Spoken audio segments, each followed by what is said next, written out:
a little late, but I am back and I wanted to jump in today before the week is over and the month is almost over to give you guys the last 5 questions about the process of getting started. So, you guys have been hanging out with me for the last 5 weeks and kind of maneuvering through this interesting maze of the process of getting started. And I've answered some of the most frequently asked questions from our Facebook group. So there were a couple of questions that came in that weren't necessarily related to the Facebook group, but that have come in randomly, whether it be through conversations or messages that people have sent me about the process. So I wanted to come in tonight and add those as the final 5 questions on the process of getting started.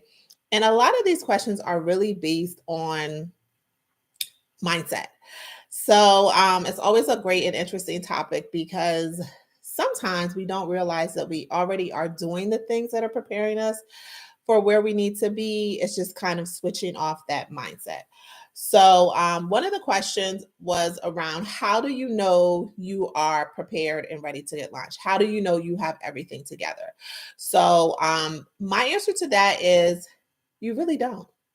You can be as prepared as possible, but sometimes things will go wrong, just like in life. But what I tell people is control the things you can control. You can control payroll. You can control the credentialing process for employees. You can control how you're viewed and how your jobs are shared with communities or shared online. The other pieces, which are kind of fluffy, aren't always things you control. You can't control if someone shows up to a shift. You just hope that they would. You would encourage them. You would get creative about it. But that's not really something that you have any control over. You can definitely control if they work for you again, meaning putting policies in place and a warning system or some sort of disciplinary system that makes sure that that person knows that, hey, after so many late, late, late, late showing up to shifts or no call, no shows, you no longer can work for this agency because we pride ourselves on this, that, and the other. The other piece is change your mindset. We did a whole workshop last year on transitioning from employee to employer because it is a true transition. It's not something that you can say, hey, I want to start a staffing agency, then tomorrow start the process and everything you need falls in line. That's far from the case. You have to really start exhibiting those habits that'll make you a successful long-term healthcare staffing agency owner, which is what I think most people want. Now, is there a lot of money in the industry? Probably more than we've ever seen in many, many years. But much like with anything, when it goes up, it also has to go down. So the second question is around how much money can you make as a healthcare staffing business? And that's so variable. And I try really hard not to get into specifics with people because everybody's situation is different. So the way that you sell and market your business will be different. The number of contracts that you get might be different. Your specialty might be different. I might specialize in dialysis. You might do long-term care. So all of those factors really dictate how your business will grow and how your business will do. So I encourage people to understand that do people in healthcare staffing make 6 figures? Yes, they do. And also you want to think about how your business is structured. So if you're a business owner that has some of the services or software outsourced to another company, that company is going to take a piece of your business. They're going to take a percentage of your revenue or income. So that also factors in what your take home is. So I tell people, can you make 6 figures? You can. You can definitely do it in your first 18 months.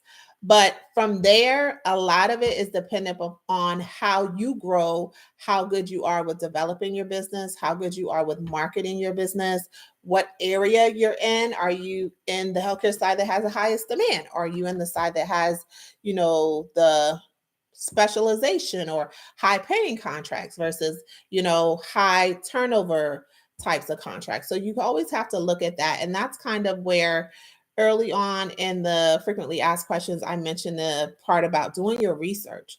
So you want to do what makes sense for where you are in the process. I always encourage NOSAs, start where you already specialize. If you're a long-term care NOSA, if you're a psych, step down, med surg, tele, ICU, dialysis, PICU, NICU, labor and delivery, start where you specialize. There's no need to revisit the process. You already specialize in those areas, and those are always great places to start the process. The third question is, what happens if I don't get my first contract in 6 months, or I'm not successful in my first year? What am I supposed to do? I think part of any business is really thinking about why you're in it. Like, why do you do it?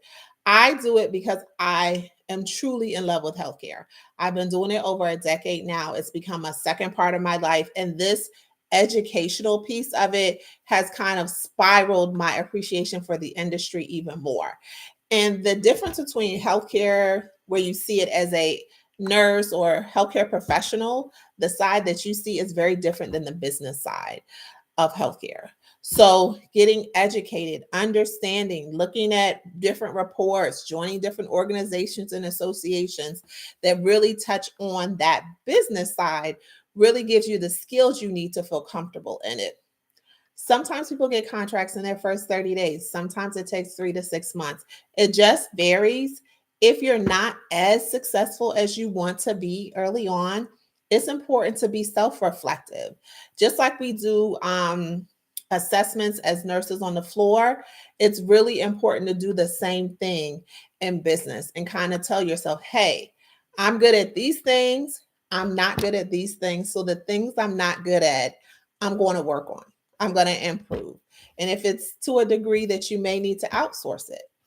So, looking at what you're doing, as well as getting constructive feedback about your process is really helpful in determining why you're not having the type of success that you want.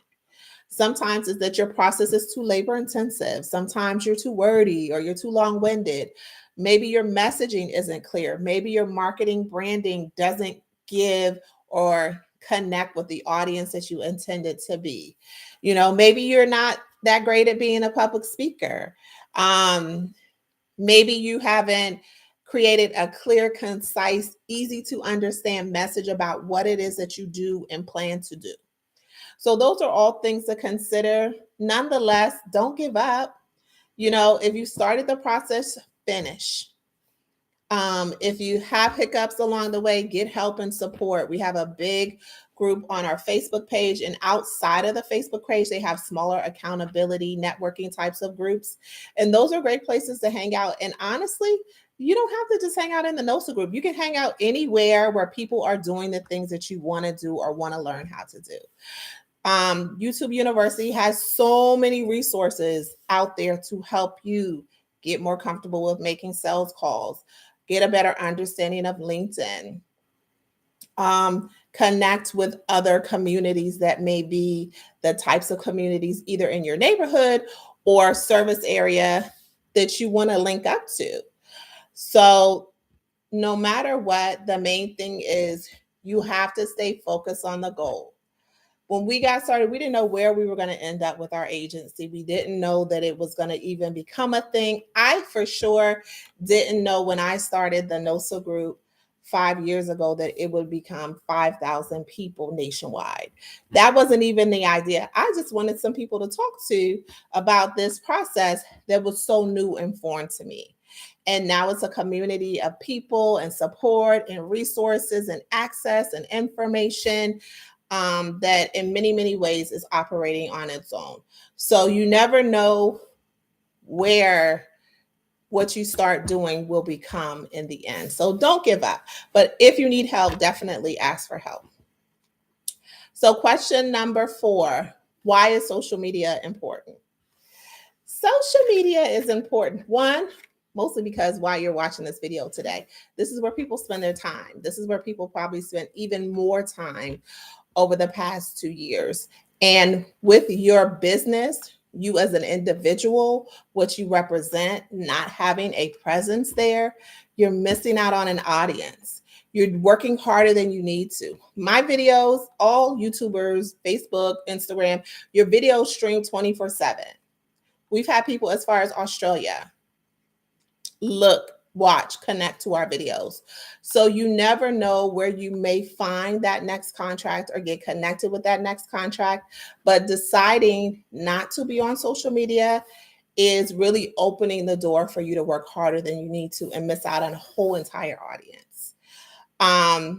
Social media operates 24/7, 365, and never stops. You can do it tonight, tomorrow, today. You can do it in the morning, the evening. You can do it in your car. So it's something that people look to when they want to get advice, information, get access to resources, get a better understanding, do research on companies. So that's partially why having a presence there matters, and more so having a consistent presence across multiple platforms really matters so that people can kind of get a full and clear picture about what your organization does. And the last and final question is what else can you do?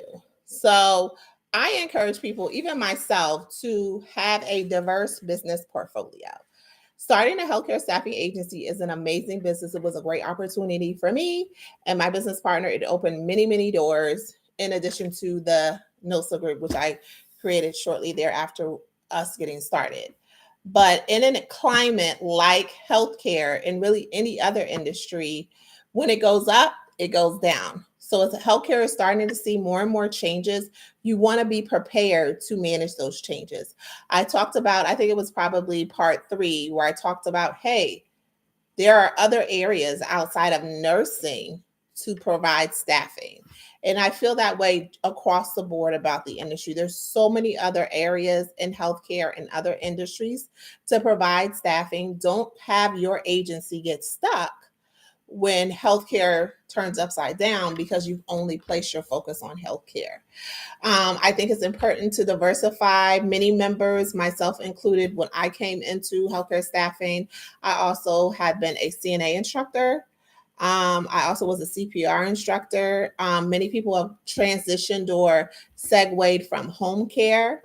Some people are coming in from who are spa owners and things like that. So you always want to kind of give yourself a variety of things or income producing businesses within whatever industry that you're interested in, just so that when things go up, you're not stuck. Just like with the restaurant industry, they were hit hard. Many restaurants never recovered from the pandemic. So I think it's important as things settle down and you see less and less crisis rates and different things of that nature happening, that you as a business owner have a plan for if some of your clients may not need you as much. What does that look like for my business as we go into our second and third quarter of 2022? So planning ahead is really, really key. And what I encourage people to do is you should be planning now for 2023, because that allows you to really lay the framework for what the business will ultimately be. So when I think about planning out a year, I started last year planning for this year and what I wanted it to look like and what I wanted it to be and the things that I wanted to see happen. Now, you shouldn't necessarily box yourself in to say you can't add to that list or that, projection, but you want to kind of have a roadmap already in place that you're kind of touching on and kind of moving through.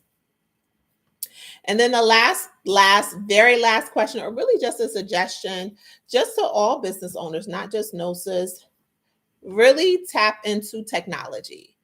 As a NOSA who was previously working on the floor, I wasn't involved with so many of the changes happening with technology. So I wasn't aware of the lack of technology in my business. So it's really important to evaluate client relationship managers and scheduling tools and appointment schedulers and invoicing software to help you do your work better and more efficiently. You don't have to push the send button every day and under certain CRMs. You want to automate as much as a process. It'll create more time for you to do other things. It'll create a better balance, and it's 100% worth the investment. I shared in the group, and I'll share it here too, under comments, some of the some of the kind of the transition of some of the things that we used in the beginning versus kind of where we are now. It costs money to make money, but there are so many free versions of different tools. You really, really want to look into that. So that's all I got for you guys. Thank you so much for joining me. We have officially completed 5 parts of frequently asked questions and getting started. And I hope to see you soon in our next series.